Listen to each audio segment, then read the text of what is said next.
Hi everyone and welcome. I'm Diane and my passion is painting and creating in my studio.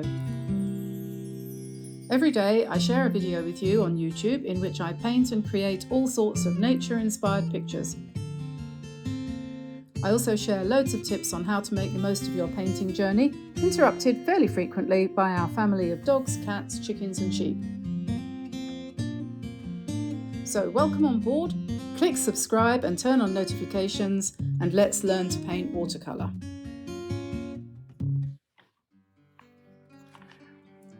Hi everyone, welcome to my studio. I'm just finishing off a sketch here of a robin, and you might think, well, it's a funny time of year to do robin. It's high summer and it's boiling hot here in France, and the last thing we're going to be thinking about is the winter, and that's true, but I wanted to do something a little bit different today. Something that perhaps other YouTubers won't be tempted to copy, but that you would enjoy. And so I'm going to go through step by step in more detail the process of painting the robin which got me started in YouTube, which was the robin, the very first painting that we put up that really did well. And sort of in honor of that, it was a very simple little video, very quick, not a lot of detail. I don't think I even spoke on it. So I'm going to talk you through this process in more detail, the same thing exactly as I did way back more than a year ago. It'll be 2 years this Christmas. Okay, so I've done this sketch, and the first thing I'm going to do is I'm going to trace it. I'm going to put this tracing up on the website for you to download if you want, free of charge, and then you can do your own robin. It takes a little while to get this shape right, and what I suggest is if you want to do this robin and you want to paint Christmas cards and you want to send everybody the same or several people the same, but you want to paint each one individually, because it's sometimes easier and always nicer if every card is individually painted. I would suggest that you draw it once and then trace it just using some tracing paper, and then you can just transfer that onto in each sheet. Make a few changes to each one so each one is individually unique, and that would save a huge amount of time and give you much more pleasure in the actual painting. Okay, so it's a very simple outline, and I've put a couple of holly leaves there as well as some pine. I haven't bothered to draw in every single needle on the pine. A couple of berries, and on the original it just had some pine needles, but this one has got some holly as well. So that's that, and this is going to be my rough sketch. So this is where I decide what colours I'm going to be using. And obviously we are going to need a red, and you've got a choice, of course, of what kind of red to use. Basically, you've got 3 choices of reds in your sets. In general, you've got alizarin crimson, which is this colour, and I think you would agree with me that that's far too bluish for the breast of the robin. And this is cadmium red, which I think you would probably agree is a bit better but still unrealistic. And this is permanent rose, which is basically a pink. Now obviously none of those colours is exactly right for what we want, but we can mix the right colour using the technique that I use to paint this particular picture. And I'm just looking for my quinacridone gold, which seems to have disappeared again. I had it out a minute ago, I thought. What did I do with it? Oh well, you can never have too much quinacridone gold, so I'll just pop a bit more on that palette. If you mix quinacridone gold with cadmium yellow or cadmium red, then you're going to get something a little bit closer. So that's your quinacridone, and this is your cadmium. So that with a little bit of, oh, there it is. I thought that was the burnt sienna. Here we are with a little bit of burnt sienna, and those are going to give, that's going to give you your colours that you need for the red. And the darker area at the back, we're going to be using burnt sienna and cobalt blue. Okay, and cobalt blue mixed with burnt sienna, if you do it thickly, is going to give you quite a nice dark. Sorry, my cobalt hasn't quite woken up. So that would give you a dark blue. You don't want it too intense, but that will give you a colour that will do his little feet, for example. A nice dark brown. And that's burnt sienna and cobalt blue makes that colour. And for the green of the pine and the holly, we're going to be using cobalt blue and quinacridone gold, and that will give us different shades of green.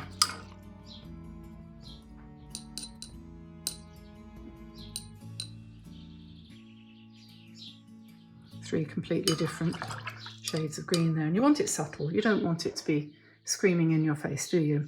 So to summarize, we're not going to be bothering with the permanent rose. We won't be bothering with the alizarin crimson. Today we're going to use cadmium red, quinacridone gold, got two of those, burnt sienna and cobalt blue to make our colours for Robin. Okay, so now I'm going to transfer this little sketch onto my watercolour paper. So we'll put that out of the way for the minute. And the way I always do this is I just turn the paper over. I find a soft graphite pencil like this one, which is W.H. Smith's graphite stick woodless, hasn't got any casing on the outside, and I just go over the tracing, which I might have downloaded from the internet, from my website dianeantone.com. By the way, we've got a tip jar on there now, and on here in the description and in the about section when you go to the channel. I don't know how many of you know about the channel interface, where there are all the tabs there for community and so on and so forth. Not everybody knows about that. I didn't for the longest time. I've only recently found out about it myself. Okay, so there we are. We've got our graphite on the back now, so I'm just going to trace him. Birds are remarkably difficult actually to get the shape right. I do find them really quite hard, and it takes a lot of practice, so don't be embarrassed about tracing it. One of the things that I noticed when I was drawing this robin is that the above the beak bit comes down to the top of the beak, and then below it's a little bit forward, and then it goes back to give you the shape of the skull, or at least the impression anyway. So there we are, that's all we need for him, and we'll just lightly put in the holly berries, his foot, the other holly leaf, and just indicate where that's going to be. And let's check to make sure that's worked, and that's fine.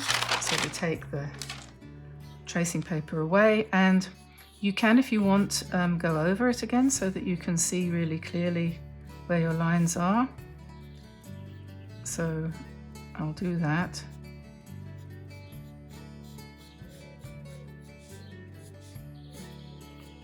But you don't have to do that if you don't really want to.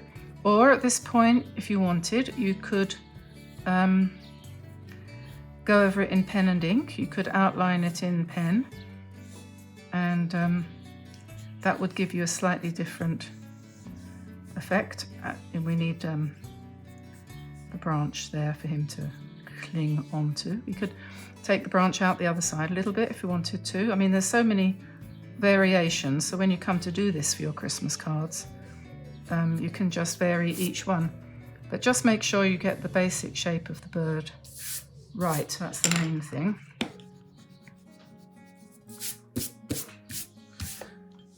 Okay, so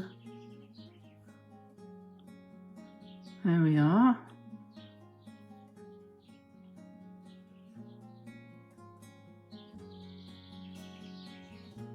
Just looking at my reference material, I want to make sure I do this the same for you as I did before. So the first thing is to take a brush, and I think I'll probably use a number 11, and I'm going to just wet the area at the top of his head.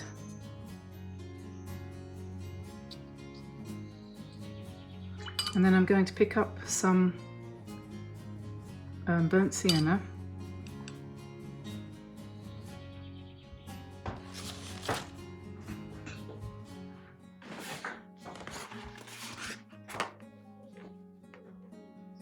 And I'm just going to drop that in at the top here. And we won't go too close to the eye.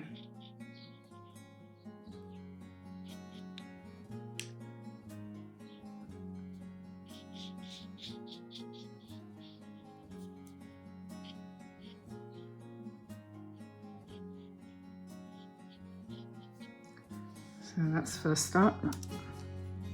And then we just want a little touch of cobalt blue just underneath the wing there.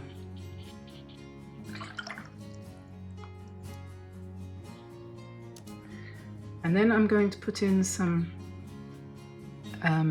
red. I'm going to put some cadmium red in, and I haven't mixed it with anything. I'm just putting it in from the palette there, because then I'm going to pick up some quinacridone gold, and I'm going to drop that in to this area and let the whole thing mix.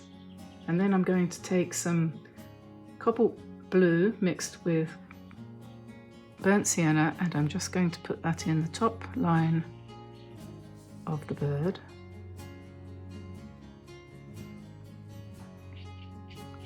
And we're going to let that blend in.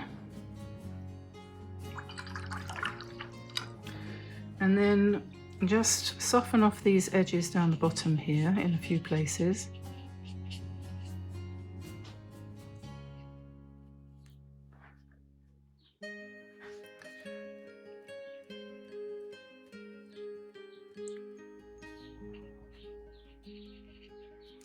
And we need to pop in his eye, so we want a smaller brush, and I'll probably just pick up a little bit of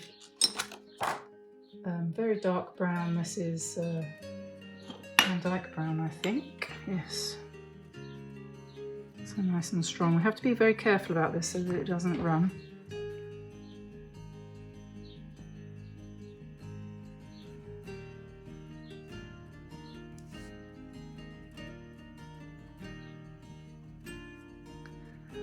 There we are. So we're just going to let that do its thing and bleed a little bit, and hopefully that will be okay. And so now we want some, we're going to do a holly leaf, so we'll just put some quinacridone gold in there, and then add some blue, give us a sort of mélange of green, and the same down here.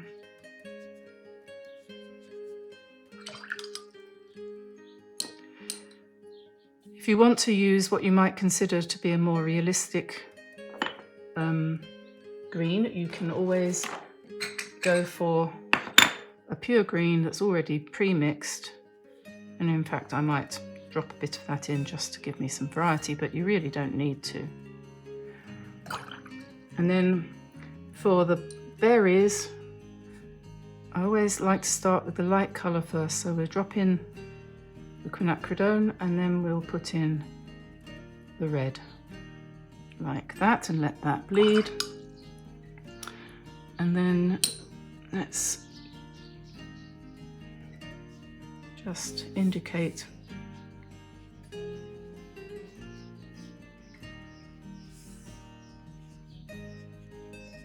pine needles just lightly, and then maybe a little bit of light brown for the stem behind and his feet.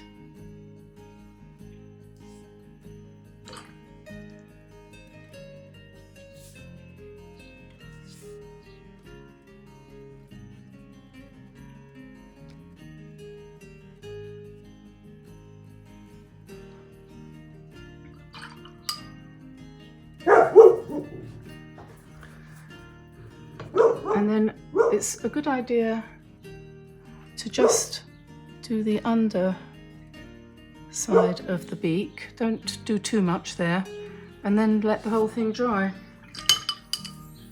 And that's basically it. And if you want to, you can, with the end of a feather, for example, you can just draw in the vein down the center of the holly. That's all it needs. So we'll let him dry, and then we'll come back and see if he needs any finishing touches. Okay, so he's more or less dry now, so I am just going to come back in with one or two little things. I'm just going to bring the colour around his eye in a little bit closer and darken that a little bit over the top there, and straighten out this line here a little bit. And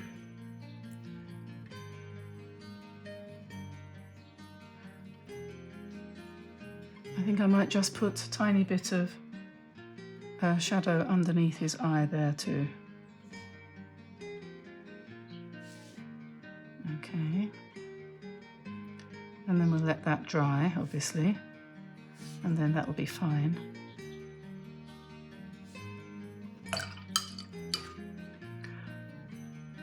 And I've rubbed out most of the lines that were my guidelines.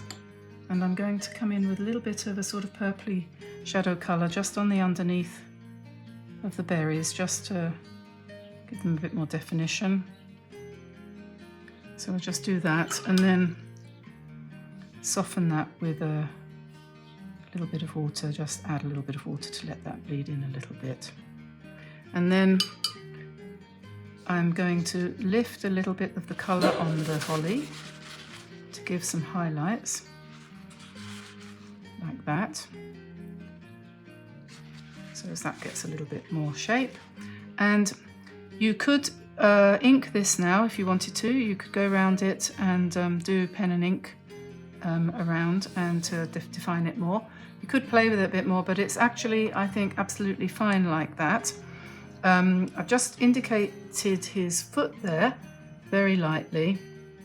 I'm not going to define that very much, but I might just put a little bit of shadow underneath it so that you can see it a little better. The rest of his body, his legs, his tail, his wings and everything, they're not there. This is Essence of Robin. So I'm going to leave it there and I'm going to call that done. And I'm going to thank you very much for being with me today while I painted this Robin, who is the first of the series of Christmas card ideas that I'm going to be bringing to you over the next few months leading up into Christmas. And you know, if you've got a lot of cards to do, just do one or two every now and again when you feel like cooling down a bit. So give me a like and subscribe to the channel, turn on notifications if you wouldn't mind. You know there's no charge to be a member of the YouTube channel, but if you want to be generous and give us a tip, that's great. That's probably the only way we're likely to be able to keep the channel going, so appreciate that very much indeed. Pop along to dianeantone.com and have a look at all the wonderful sketches we have for you to download. And there are 200 videos here on my channel, so you've got plenty to explore. And so I'll let you go now and have fun, enjoy this, and I'll see you again tomorrow. Bye everyone, bye bye.